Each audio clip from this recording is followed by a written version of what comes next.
Ollie Jenkins investigates another attempt to prolong the Laura Pendlebury franchise with a futile exercise in non-commercial gimmickry. Episode 2, The Horrible Case of the Wood Putin Zombies. Pendle boasts of Mother Demdike and her infamous coven, whilst Cuckoo Hall in the Fylde once harboured its own, less well-known but more rotund and war-weird sister. Meg Shelton, conceived in 17th century Singleton and eventually buried at Wood Plumpton under unusual circumstances, not to mention a large boulder, was said to dine with her one remaining tooth on haggis made from boiled groats, thyme, parsley and dried sheep dung, spending hours in her outside thunderbox dabbling in the black arts, although she might just have had piles from her diet. Just a minute, let me get me drawers up. That were a struggle. Don't want me knicker elastic getting caught on my hemorrhoids. Buggers ain't half stinging this morning. I employed them to find my way down to pass to the privy ear. They were so hot and glowing. Meg Shelton, blasphemous cavorter with Lucifer's horny and completely bare minions, who bears an uncanny resemblance to Disney's interpretation of E.H. White's Mad Madam Mim. Oh, who wants to know? Lieutenant Rumpeltweed Wrinklecock, Lord Cotham's second-in-command, madam. As magistrate for Wood Plumpton Council, I'm duty-bound to arrest you following various accusations of sorcery from the villagers. Bodkin Brass, the cobbler, Incapability Spunk, the baker, Mrs. Agnes Fishnet, the confectioner, and Arthur Hiccup, the prostitute. What sort of name's Capability Spunk? It puts me off my cobs as that. Aforementioned accusations being, to wit, the stealing of milk from Farmer B. Beard's old Frisian Bessie, before changing your picture into a goose, metamorphosing into an hare, and defecating in Mrs. Bledlow's vegetable garden, turning milk sour by piddling in it, crouching behind cows and tripping them up, and flying round Mrs. Dunwoody's cottage on your broomstick, cackling loudly while dropping cow pats down the chimney. Well, I'd had a bit of a drink last night. Sergeant Trubshaw, fetch the beer barrel of death. Good. Air it, doggy. Here. What you doing? Don't boot it down me path. You're blooming heavy, them things. Ought to stop once they get... On June the 10th, 1705, a sombre, torchlit reptilian line of sheepish villagers carried Meg's misshapen body to Wood Plumpton graveyard in an almost square and extremely flat coffin. Lord Cotton himself, who we've been advised by our lawyers was a sentimental old stick with a sort of decency towards the lower classes that only aristocrats with first-rate barristers could afford, watched on regretfully as the priest of Cotton Hall conducted the midnight funeral. She had such nimble fingers for somebody who looked like Bingo from the banana split. Did wonders for my spastic colon with her fingerless gloves and a nettle leaf liniment. Good company too on those long winter nights when all the sheep were locked in their paddocks. A bottle of gin and she'd be swinging from the chandelier wearing nothing but her enormous bra and hobnail stiletto. Ashes to ashes, fun to funky, small bits of intestines mixed with broken bones, to mud. Obadiah Skunk the sheep shearer and Josiah Crippleneck the twat. Fetch that boulder over here and set it on the grave. We don't want the old bag getting out. Right, Hob, strip darts and speckled hen all round. No, you don't. You'll not be getting away with this, yous murdering inbred goat shaggers. I know just what yous done. Yous murdered me. So what yous did and all that, just 'cause I had a rope on my leather behind. Well now, I curse this village and all that its genetically stunted inhabitants whose family tree is just a withered stump. You'll never die properly no more. No matter how deep they buries you, and all yous rotten, bloated ancestors will rise from their fetid pits tonight and gorge themselves to the size of Eric Pickles and what little brain he has. Damn, it's been over. There with what? No, I know, it's the third time we've done this joke, but I happen to like it, so bugger off. By fortuitous circumstance, at exactly that same moment, Inspector Simon the St. John Hereford Balustrade and his untrustworthy sidekick, Sergeant Gunther P. Makepeace, of the Lancashire Constabulary, Fleetwood and Everywhere Within 30-odd Miles Division, were taking a well-earned picnic in an unconvincingly rustic meadow down nearby Blackleach Lane. At midnight? Shut up. Sounds like some sort of commotion coming from the old church script stain. Pass me a devilled egg, there's a good pleb. Looks as though old Meg's massive phantom head is chasing some funereal boys, sir. Here, what's that familiar knock? Well, if it isn't the delightful, if not ditzy Miss Jenkins and the other one. Still trying to get your pretty heads around the male-dominated complexities of homicide investigation, you incorrigible minxes? You've backed the twatter over Constable Makepeace, Laura. Why don't we just drop the unreality bomb on North West England and save ourselves a lot of trouble in the future? Inspector Vorsak, what year did you say we landed? I didn't, madam, but for the sake of conviviality. It's the year of our baby Jesus, 17, of the 100,000 and 05, respectively. And the last time we saw you was 1836?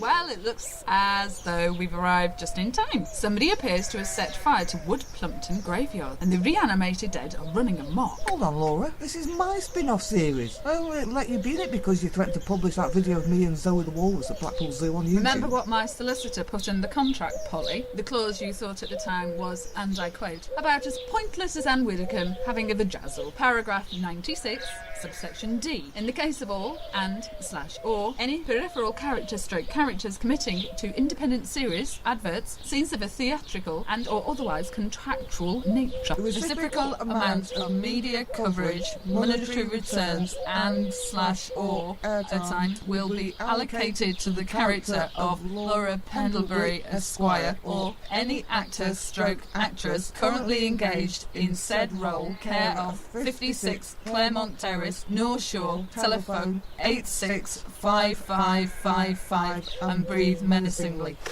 So, Inspector Baldcock, the game is afoot, or approximately 32 centimetres for those listening in the metric version. Meanwhile, in a tumble-down peasant cottage with bantams in the hedge and a pig in the thatch on Tom Benson Way. Incidentally, I've been studying Google Maps by way of research for this episode, so if any of this proves geographically inaccurate, blame the Alden survey. Mr. and Mrs. Socks had narrowly escaped the slobbering, ravenous, brain-dead horde of ancestral corpses currently pouring in a tidal wave of stinking grey meat from the earthy bowels of the graveyard. Locks! By me cellulite-pocketed, rosy bum cheeks and pendulous busters, Mr. Hot Socks. What an awful pong! It's worse than Cleveland's promenade. And on Sunday, I haven't seen so much decaying flesh since the Rolling Stones concert. What are we going to do? Damn your bulbous wittering head, Mrs. Chlamydia Socks. I've just a thing to sort this kind of business out in me broom cupboard.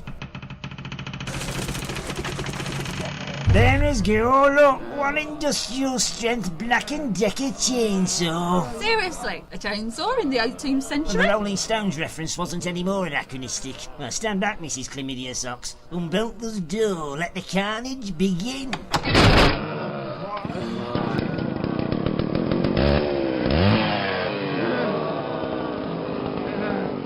Bugger! Recharge batteries after use, switch at power cable supplies. We ain't got no electricity at this juncture of history.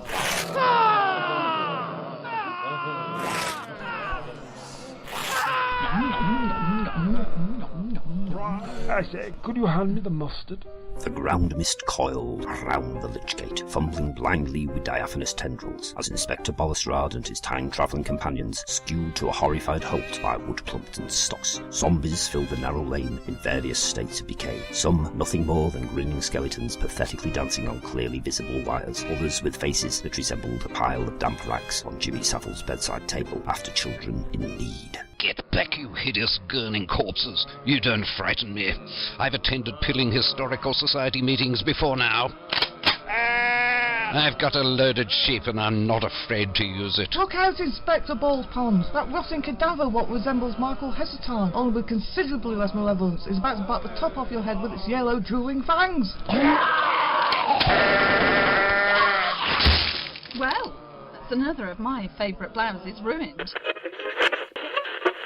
Oh dear, I can't get these stubborn stains out of my fairly intimates. Mud, coffee, menstrual blood, spunk, grinding when it's more spunk, probably from the neighbour's pig. I do wish Darren would be more careful at his bondage orgies. Surely nothing would shift this lap without a blood Having problems, you stupid muddle-headed bitch. Usual brand of detergent not living up to the job is. I just can't seem to get on top of this filth. Stranger who just walked into my living room carrying a large box of Jolly Jack soap suds at an unusual angle. Look at the grass mark stains on his gusset from an anal fisting session on the interstate verge last week. Darren will beat me with his belt if I can't get these wife runs clean before his boss's wife's swapping party. Help is at hand, Mrs. Middle-class American housewife. New formula, plutonium-enriched Jolly Jack soap suds have all the grime-busting power of a plantation of cotton pickers equipped with steel bristle brushes. Why, it'd be enough to turn a white. Have a look at this. Hi, I'm Billy Adam, and I love making skid marks using a unique combination of bleach, emulsifiers, and enriched plutonium mixed together in a big, complicated bowl that simple-minded womanfolk could never comprehend. Jolly Jack's soap suds can take the skin clean off a muslin and make your whites whiter than President Nixon's record in office. Wow, look at the sparkle around that anal peephole, and those underpants can bend again. Thanks, Jolly Jack's soap suds. Now my husband won't have to kick me in the How did we manage to escape those zombies? Yes, this is the crypt at Woodplumpton Church, the name of which eludes me at the moment. Instead, how did we manage to escape from those... That's right, Miss Jenkins. It's the hideous, deformed, ghostly head of Meg Shelton. Believe it or not, beneath that boulder was a set of stone steps leading into this spooky crypt, mysteriously lit by glowing fungi, which is convenient, otherwise it'd be pitch black down here. Hello? Is anybody listening to me? I take one minor deviation from the script and become invisible. Now I know what it's like to be an intelligent person on Facebook. Shut up, Polly. Nobody's impressed, my God. It's the bloated, maggot-infested corpse of Meg Shelton. The villagers have buried her upside down. No wonder her ghost is angry. Imagine having to go through eternity with those saggy old bosoms continually dangling in front of your eyes. I've got the way for something I'm bidding for you meddling fatties. Now you've trapped me in this cheap and unconvincing plywood box. Time to get me insidious minions in. Been longing to have the Descendants for tea. Will you turn that bloody mobile off? It's just not funny anymore. Shall fit in well with the rest of the script then? Stand back, ladies. Keep your eyes closed. You won't want to witness this. What are you going to do, Inspector Marmalade?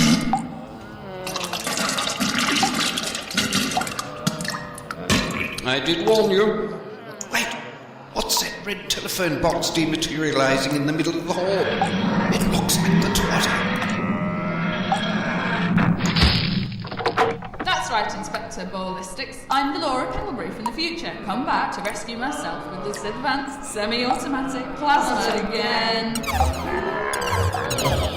Meanwhile, at a small spiral galaxy not particularly far away, at least not that far when measured in light years as opposed to inches, behind the Tin Plate restaurant on Ricky Gate on the planet Scab, two diminutive ramshackle waiters were sharing a suspiciously fat roll that smelt of magnesium. So, she hands me this plate of uranium back, right, dude, and says, this is shit, man, it's all cold and shit in it. Take it back and reheat it with your big sexy egg whisk bro. I'm paraphrasing, of course. Whoa, that's like some really heavy shit and stuff in it, dude, man. So, what you do, mate? Took it back in the kitchen, dude, and dribbled some oil from my exhaust pipe in it. This, however, has nothing to do with our heinous tale. Back in the dank, foul-smelling crypt at Woodplumpton Church, St. Anne's incidentally, some of us actually bothered researching for this episode, Holly Jenkins and her bohemian sidekicks studied the tottering mound of intestines, torn skulls, and lifeless corpses now swept into the corner. Well, they've sorted that out. The zombies are dead, Meg Shelton's ghost has been laid, by which I mean it's been exorcised. I haven't bucketed it or anything, and by exorcised I mean it's been banished to the underworld and has not been jogging or stuff. Where was I? Have I missed something? All thanks to the timely intervention of Christo Gregson Cunliffe, the Wonder Dog. Time to retire to the pub for some ginger beer and a celebratory slap-up feast, I reckon. Followed with the sort of hardcore buggery that'll make your eyeballs burst out of your heads and prolapse your rectums halfway down the village high street. The horrible case of the Woodplumpton zombies was scrawled in blood by Brian Hughes and starred Terry Sedgwick as Inspector Simon St. John Hereford Bolstraw, Michelle Harris as Polly Hyacinth Bloodwin Jenkins, Juliet Gregson as Laura Oswin Oswald Pendlebury, and Nigella Lawson as Meg Shelton. No, seriously? Have I missed something, such as a resolution to the plot? The music was provided, albeit without his knowledge, by Kevin McLeod, and the sound effects borrowed from SFX Co. UK, in the full knowledge that they wouldn't have given us permission to use them in this rubbish if we'd informed them I first. give up, and it's pronounced MacLeod, not MacLeod, you stupid son. Don't forget, gentle folks, to tune in to the next mind-blowing episode, The Curse of the Old Bag from Wheelwright's Newsagents on Lord Street in Fleetwood.